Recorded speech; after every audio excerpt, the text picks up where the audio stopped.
कानपुर का kidney scandal, ambulance driver से लेकर डॉक्टर तक, मौत के सौदागरों का काला चिट्ठा। कानपुर से सामने आई किडनी स्कैंडल की ये कहानी सिर्फ एक क्राइम नहीं बल्कि इंसानियत को शर्मसार कर देने वाली साजिश है, जहां एम्बुलेंस ड्राइवर से लेकर नामी डॉक्टर तक सब मिलकर मौत का कारोबार चला रहे थे। शहर के बीचों बीच अंगों की तस्करी का ऐसा खेल चल रहा था जिसकी परतें अब जाकर खुली हैं।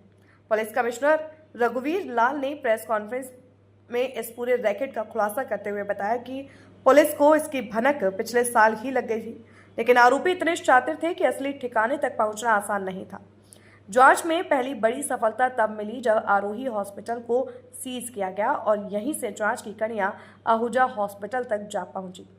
इस पूरे खेल का सबसे चौंकाने वाला चेहरा है शिवम अग्रवाल उर्फ काना, जो सिर्फ 8वीं पास है, लेकिन गले में स्टेथोस्कोप डालकर खुद को डॉक्टर बताता था और मरीजों को अपने जाल में फंसाता था।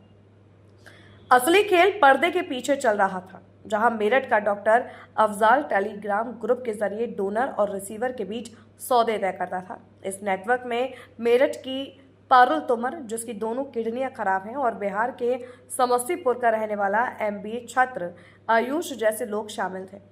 अब तक कानपुर में 40 से 50 अवैध किडनी ट्रांसप्लांट किए जा चुके हैं, जिनमें विदेशी नागरिक भी शामिल हैं। ऑपरेशन का तरीका किसी फिल्मी साजिश से कम नहीं था। जिस दिन सर्जरी होती, अस्पताल का पूरा स्टाफ हटा दिया जाता और डॉक्टर रोहित अपनी खास टीम के साथ आकर ऑपरेशन करता।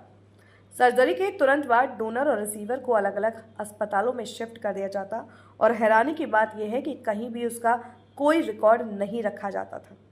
पुलिस ने इस मामले में कई आरोपियों को गिरफ्तार किया है, जिनमें आहूजा हॉस्पिटल के डॉक्टर, फर्जी डॉक्टर शिवम और कई अस्पताल संचालक शामिल हैं। लेकिन अभी भी इस रैकेट के कई बड़े चेहरे फरार हैं, जिसकी तलाश जारी है।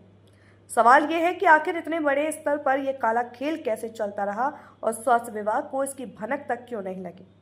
फिलहाल जांच जारी है और उम्मीद की जा रही है कि इस किडनी स्कैंडल के बाकी सफेद पोश चेहरे भी जल्द बेनकाब होंगे।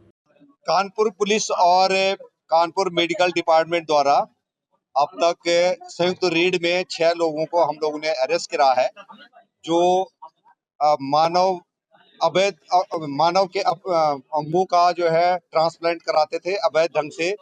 उन लोगों को पकड़ा है। यहाँ पर हॉस्पिटल के मालिक, जिनके यहाँ पर ये ट्रांसप्लांट कराया गया था, वो आहूजा हॉस्पिटल है। उनके जो ओनर और डॉक्टर दोनों को पकड़ा जा चुका है। जो किंग पिन था वहां पर शिवम अग्रवाल, उसको पकड़ा जा चुका है। और जो डॉक्टर जो करता था वो अभी यहाँ पर उनकी टीम वो जो है फरार है। इसमें जिन ऑपरेशन करने के बाद 2 अन्य हॉस्पिटलों में जो डोनर है और जो रिसिपिएंट है, उनको अलग अलग हॉस्पिटलों में भेजा जाता था। वो लिंक हमने ढूंढ लिया और उनके जो ओनर हैं उनको भी अरेस्ट किया जा चुका है। ये घटना इस प्रकार से, एक लड़का आयुष है जो डोनर है, जो MBA का स्टूडेंट है और देहरादून में पढ़ता है, और एक रिसिपिएंट हैं पारुल तोमर, ये मेरठ की रहने वाली हैं। इनकी 8 साल से किडनी फेलियर का केस चल रहा था और पारुल के संपर्क में डॉक्टर अफजाल आते हैं। जनरली ये जो जहां डायलिसिस होता है उनको अपना टारगेट बनाते हैं और वहां पर पोटेंशियली जो रिसिपिएंट हैं उनके बारे में जानकारी इकट्ठा करते हैं। फिर टेलीग्राम के आधार पे इन्होंने संपर्क करा है और ये आयुष लड़का जो है एक म्यूल अकाउंट को इसने ओपन करा है और ये साइबर से रिलेटेड भी इसका हमें बैकग्राउंड पता लगा है। और इसकी और अफजाल के बीच में आपस में बातचीत होती है और 6 लाख रुपए में किडनी डोनेट करने की बात आती है और इसको पैसे की आवश्यकता थी, तो ये लड़का यहाँ पर आकर के अपने एक किडनी को इसने डोनेट करने के लिए ये वहां पर ऑपरेट करा गया है और रिसिपिएंट भी आती हैं। इसमें जब ज्वाइंट रूप से रेड करा गया है तो ये इसका खुलासा हो चुका है। और इससे पहले मार्च में भी एक घटना कर चुकी है। इस हॉस्पिटल में 7-8 लोगों का अब तक ये पता लगा है कि 7-8 लोगों का जो है किडनी ट्रांसप्लांट हुई है, जो इलीगल है, और इसमें हम लोगों ने अभियोग पंजीकृत कर दिया है। ये भी और जानकारी मिली है शिवम की तरफ से कि यहाँ पर अन्य 6-7 अस्पतालों में ये डॉक्टर रोहित की टीम द्वारा ऑपरेशन कराया गया है और किडनी ट्रांसप्लांट की गई है। इसके लिए हम संयुक्त रूप से CMO साहब और हम मिलकर के इसमें जांच पड़ताल करेंगे और जो जो लोग इसमें सम्मिलित होंगे उनके खिलाफ विधिक कार्रवाई की जाएगी। लंबे समय से काम चल रहा था, अब तक कितनी ये लोग ट्रांसप्लांट करा चुके हैं या किडनी को सही कर चुके हैं? ये अभी तक जो शिवम ने बताया है उसने 7-8 केसेस बताए हैं जो ओहिजा हॉस्पिटल में, और कानपुर में 40-50 केसेस उसने होना बताया है, जिसमें खास बात एक है कि एक साउथ अफ्रीकन जो है लेडी का भी यहाँ पर ट्रांसप्लांट किया गया है। जनरली जो है रिलेटिव से ही जो है ट्रांसप्लांट जो रिश्तेदार होता है उनके द्वारा ही उनके से ही डोनेट किया जाता है, और वो भी एक अधिकृत कमेटी है उसके माध्यम से होता है, परमिशन दी जाती है। और यदि अगर किसी प्राइवेट डोनर होता है, कोई अन्य डोनर होता है, तो उसके लिए सरकार की मान्यता की जरूरत होती है, और विदेशी के लिए ये पूरे रूप से उसके लिए सरकार की अनुमति की आवश्यकता है। तो इन सब चीज का यहाँ पर वायलेशन किया गया है, और इसके विरुद्ध जो है हमने अभियोग पंजीकृत कर दिया है और इनके खिलाफ कार्रवाई की जाएगी।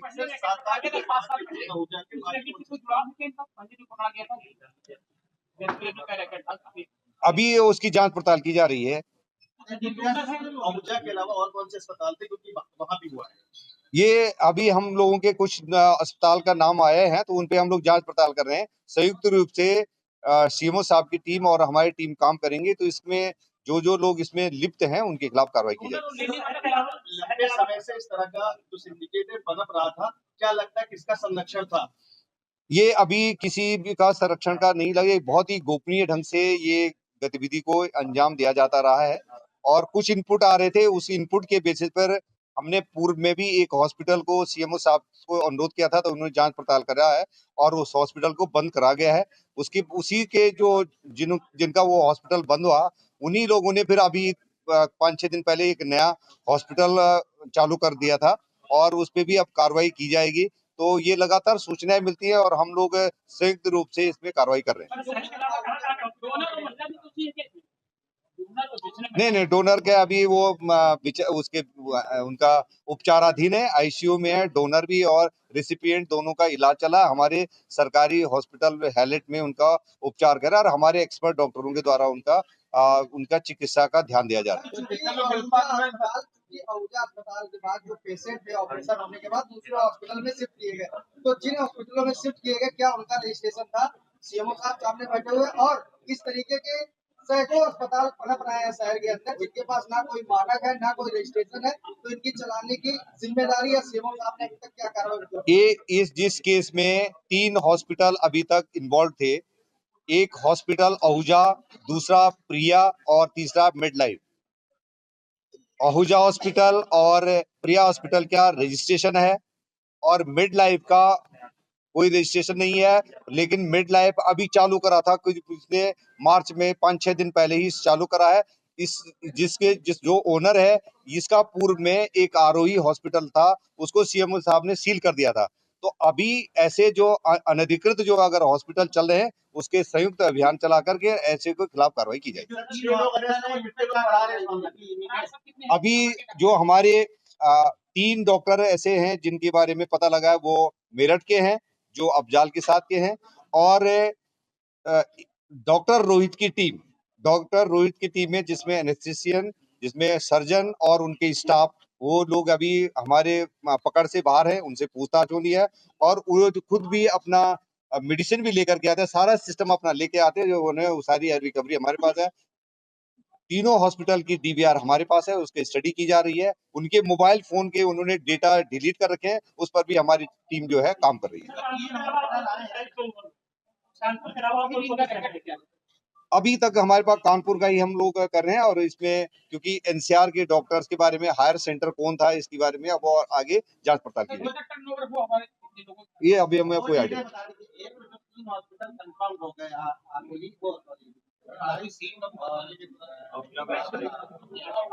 और ध्यान देने की बात है कि जिसमें ये इस प्रकार की इलीगल ऑर्गन ट्रांसप्लांटेशन का काम होता है, उनका लाइसेंस तुरंत निरस्त हो जाता है, और उन लोगों के लिए, जैसे मैंने बताया कि जो लोग इसमें इन्वॉल्व हैं, डॉक्टर और जो स्टाफ इन्वॉल्व है, उनको 10 साल तक की सजा और 5 लाख से लेकर के 20 लाख तक का जुर्माना का प्रावधान है।